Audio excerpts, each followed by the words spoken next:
Conversation by Julie Benetti and Susan Barbaro is a production of EI Publishing in association with EI Alliance, copyright 2018.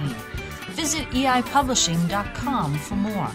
Music for this series is courtesy of New Threads, copyright 2018, from their self-titled album, available now. So we're here continuing our talk about As a Man Thinketh by James Allen. This, just to be clear, is not As a Woman Thinketh. This is As a Man Thinketh. We are going to go into the whole female aspect a little bit later. But right now, we're going to continue our talk because we started talking at the end of our old podcasts, and Julie said, Susan, be quiet. We got to get this on a podcast. So get ready, folks. I'm ready to roar, and I know she is. So And Julie, roar she does. And so we talked in the other two podcasts, basically shared our experiences by reading As a Man Thinketh by James Allen, which was full of energy and full of interesting elements regarding thoughts. And there were some things I'd like to propel from, and one of them, he was talking about thought and character, and where he talks about where thoughts are seeds that we plant, and from that plant, when the plant springs, if you take that analogy, that is the act that occurs, that we actually do something based on that thought. And he stresses that you can't have a plant without the seed, and so you can't have an act without a thought. And when he's saying that, he says also that, once again, in the imagery of the plant, that it blooms into a flower, and that flower blooming could be a fruit, that could be joy or suffering. What I want to do is go back where he talks about the plant and the seed and the act and the thought, because he says the thought, this whole idea that he expresses, it applies to spontaneous thoughts as well as premeditated thoughts. And I thought that was fascinating. well, And it's fascinating because where I kind of went with that was then that's very interesting, because if that is true and that is a situation that exists, then the energy is always of thought. well, I want to take a step backwards because we're already at a certain place, and anyone who's listening is like, what the hell are you talking about? Because prior to this, you had asked the question, is it possible to not have any thoughts, to have no thoughts come in your mind at all? Are there people that don't have any thoughts? And we talked about sometimes they talk about people with personality disorders, or and they don't respond to thoughts, and as what people term as normal people do. And we know there's no such thing as normal. There is never a normal. But the funny thing is that what I find interesting, before we can even start to go into that, I don't think anyone cannot have a thought. I think thoughts are a biological process. I think it just occurs. And one of the things he says is that, wait a minute. He says that the mind, okay, so, of course I can't find that one quote, but he says that the mind cannot help but make the thought come to be. Yeah, I didn't say it as good as he did, of course. Oh, no, wait a minute. Your mind will and must bring forth the thoughts. And so I think anyone who would be listening to this, because my initial reaction to this is, oh my God, that's scary. Because as we said earlier, right, you do have negative thoughts that come in, and it doesn't matter who you are, it doesn't matter how positive you are, those thoughts seep in. And my initial reaction for me would be, oh my God, what am I doing? Right. So, and one of the questions that I asked you, and we're leading up to where you're going, I'm not sidetracking it, but I think it's important, is that I think, like and I said this to you earlier, in the comic strip where you see, the characters, and there's like a whole bunch of just garbage going over their head. Mm-hmm. And, it's kind of in the air, balloons. And the talk balloons, whatever. And I wonder if at some point when things come in your mind, I guess the question becomes, where do the thoughts come from? I mean, am I picking up someone's thoughts that are sitting next to me that maybe is negative, has scary or fearful thoughts, versus do they come from which thoughts come from a loftier place? And, I believe someone who's psychic is picking up things.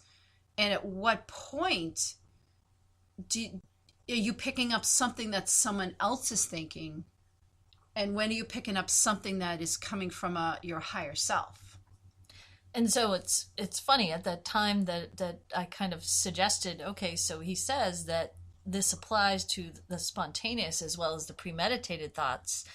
And I went to the expression of, so that means the energy is always of thought. And you went there. My answer would be, if you go to the expression that the energy is always of thought, that's where the answer is.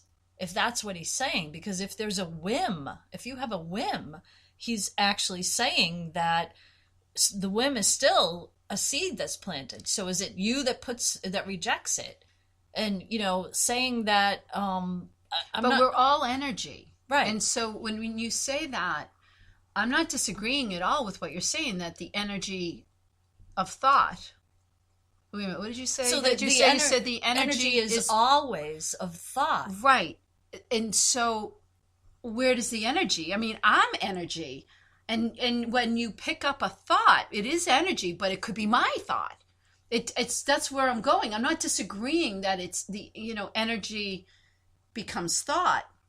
So it's almost like, and I'm sure, to correct me if this isn't it, but it's like you're personalizing the thought, whereas I'm just saying, wow, the power of just all energy as thought. I mean, it kind of takes you into consciousness, and that we're just consciousness. So as I understand, you're not judging or basing anything on the thought. Right. You're just saying it's just energy coming in as thought. And so then therefore, because there are times I, like everybody else, has a thought that comes in and I'm like, oh my God, I don't ever want that to come. Right. And I have to kind of override it and say, no, this is where I am and this is what I know. And I know if it's about a person, if it's about myself, I'm safe, I'm loved, I'm protected. I've got plenty of whatever I need around me, and whoever that I'm having a concern, I know I know. And I remind myself of what I know, and I kind of override it. And some of them come in and just go. Right. So what you're saying, which is, I understand, you're just saying that's all it is. Right. And so I'm not trying to simplify what you just said. That was great. Yet he says we are our own master, and we either misgovern the household or not, which is the quote that we both love. And so in that instance, he kind of can wrap all that, what you just said, up into a nice ball, put a bow on it. Yet for me, the still powerful thing is energy is always of thought. That's huge. And if you take that and you extrapolate that and say, really, what kind of palette can I create with that? I mean, there's just an abundance of power in that. There's just abundance of creativity. There's an abundance in that when energy is always of thought. And so if there's never not a thought, and whether so what did I just say in the beginning is we all have thoughts. Right. I can only say what I know. It's not truth, but it's what I know. And there's a whole different, is that the only way I could express it is biologically, we all have thoughts. It is not something we can control. We can control what we act upon, what we hold on to, what we take and manipulate. But thoughts come in our minds, in our heads. I think it happens to everyone. And it's funny because unless I'm Mr. Crazy Person. No, I think it's great what you're saying, because it's funny because it aligns completely with what we're working on today, which is blocking out, the next part of the Ender scripts, which is Knight's story. Right. And we're blocking it out based in the physical world, and then the physical and the energetic. And so you just translated it into the physical. And yet I still stay in the complete raw essence of the energetic, where energy is always a thought. I mean, I almost don't even want to move from that, because that shows, I mean, I will move and I do move from it, but that just shows but that's how the powerful it is. that's the awesome thing, is that's what you do. That's you, and not that you don't do other things, but you do that, but then you go so far. And I think the awesome thing is that I kind of take what you do and then I bring it to here. And then then it just gets even couder. It's like in the physical and the energetic. And I said this earlier, my goal, which is something that I couldn't put to words. I want to do both at once. Mm-hmm. I want to be in the physical and the energetic at the same time. And that's what we do. That's what we do with our writings, and that's what we do with our podcasts, and that's what we do, because we're actually doing it because we're translating the energy and we're physical. Yeah. So right then and there, we're in that space, and that aligns really well with, once again, I'm going to be, a little bit of a harpy here and go back into energy is always of thought.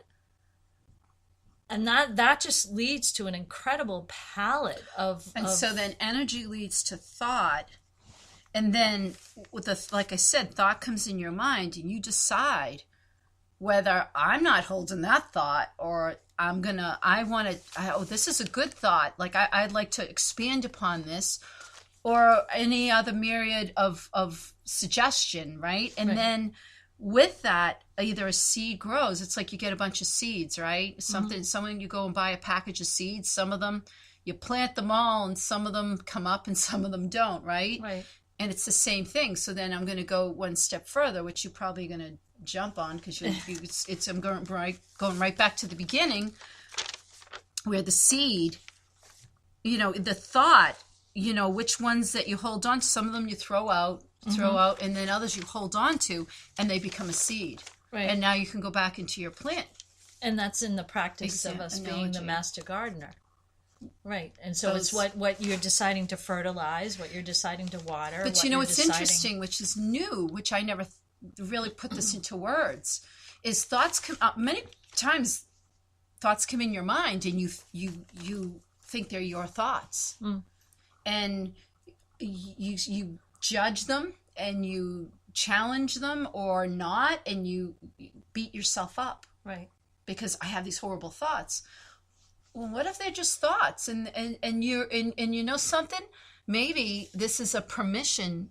You don't have to hold on to every thought. Right. You could throw it away. Right. You don't have to. If a thought comes in your mind, sometimes I try to say this, like, people, oh my God, and then it snowballs into something that's unmanageable, and you kind of beat yourself up.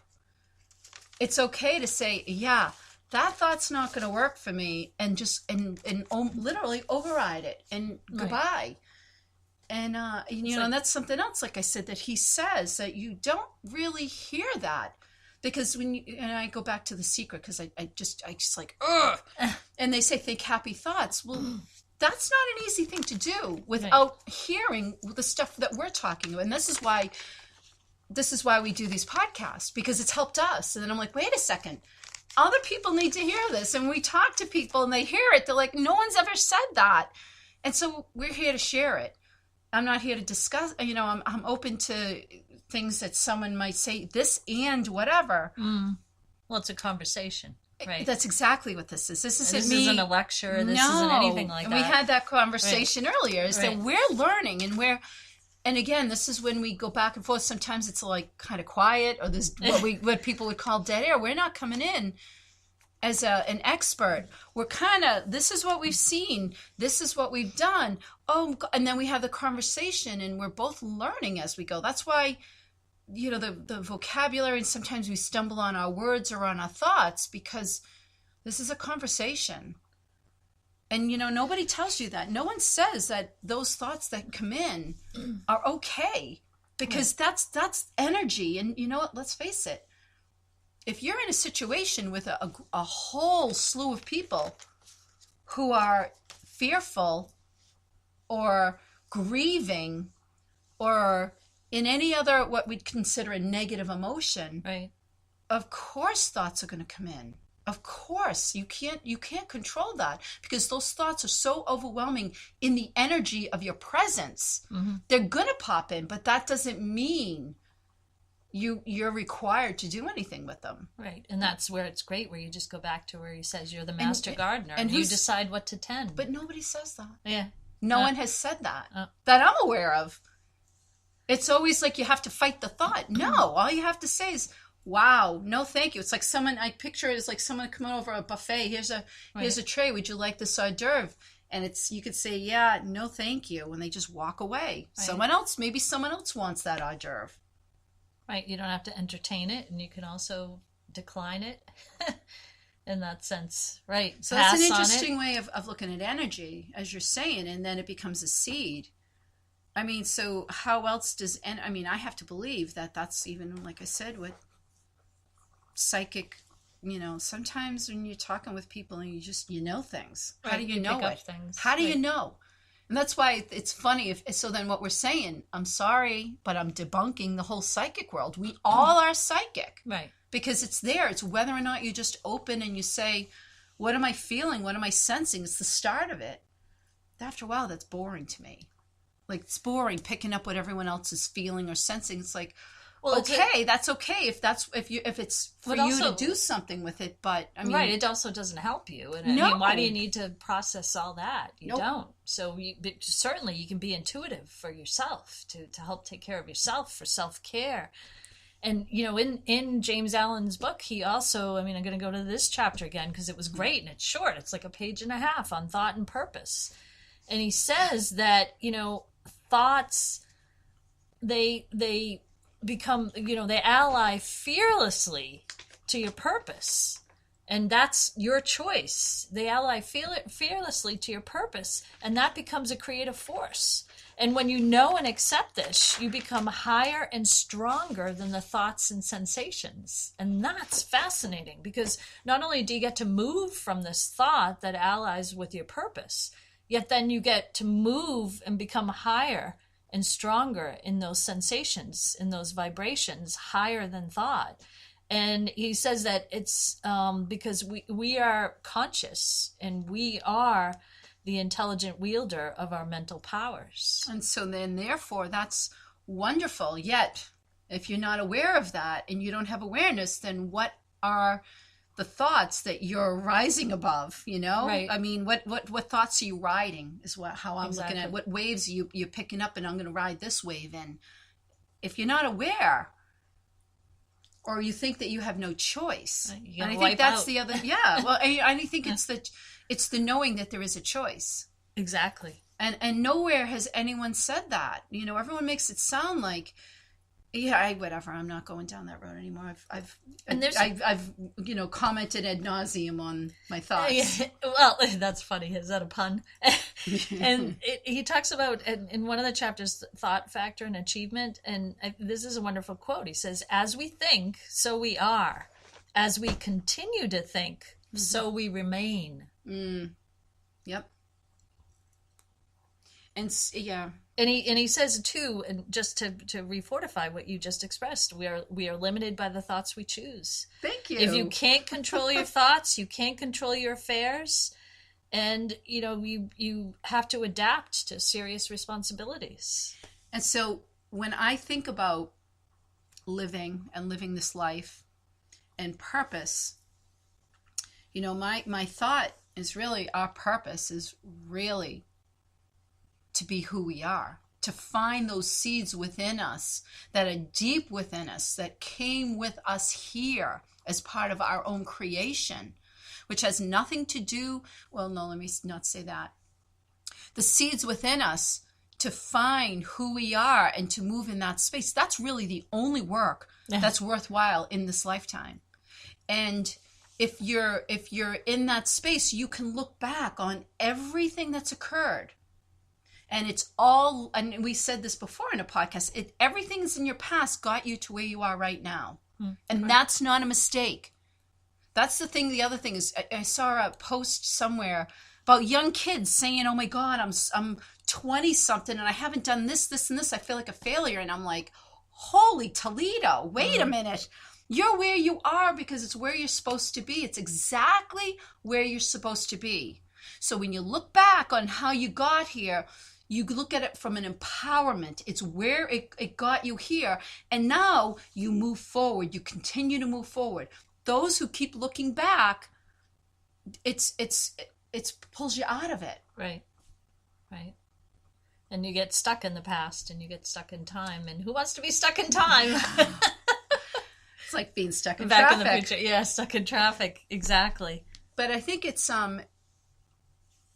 you know, I don't know how to say it, but that's really the real work. And the real work is in you know, I can go to a quote that, you know, because I keep going back, because he says it better than I can.